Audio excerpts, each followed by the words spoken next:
Kaixo, Alex Xagina galde naiz, Arrigorriaga Institutuko zuzendaria, eta zuengana jotzen dut bigarren mailako ebaluazio diagnostikoa egingo dutelako zuen seme-alabek aurten.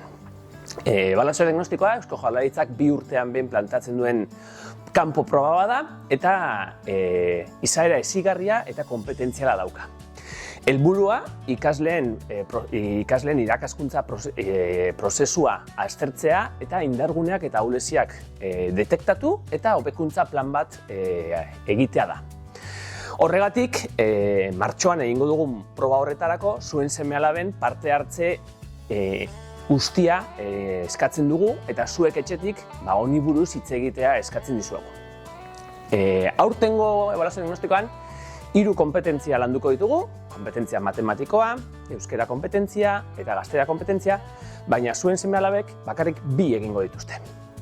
Proba izango da 60 minutuko lehenengo konpetentzia, atsedenalditxo bat, beste konpetentzia bat beste 60 minutu, beste atsedenalditxo bat, eta gero galdera sorta bat erantzun beharko dute ikasleek. Galdera sorta tutoreek emango die ikaslei datozen egunetan eta martxoaren 21 baino lehenago ekarri behar duzue beteta. Dokumentu hau da, eta dokumentu honetan dauden galdera batzuk bete behar dira, gero beste batzuk bete beharko dituzte momentuan, baina hau beteta ekartzea interesgarria, ze hau etxean egin behar duzuen galdera sorta da.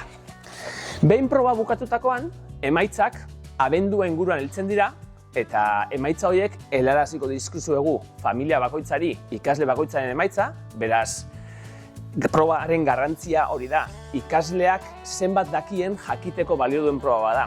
Eta gero guk ere ikastetxean proba horiek aztertuko ditugu eta datozen 2 urtetarako hobekuntza batzuk prestatuko ditugu gure ikasleen ikaskuntza prozesua hobetu dadin. Espero dut honekin ulertu izana azalpen guztia.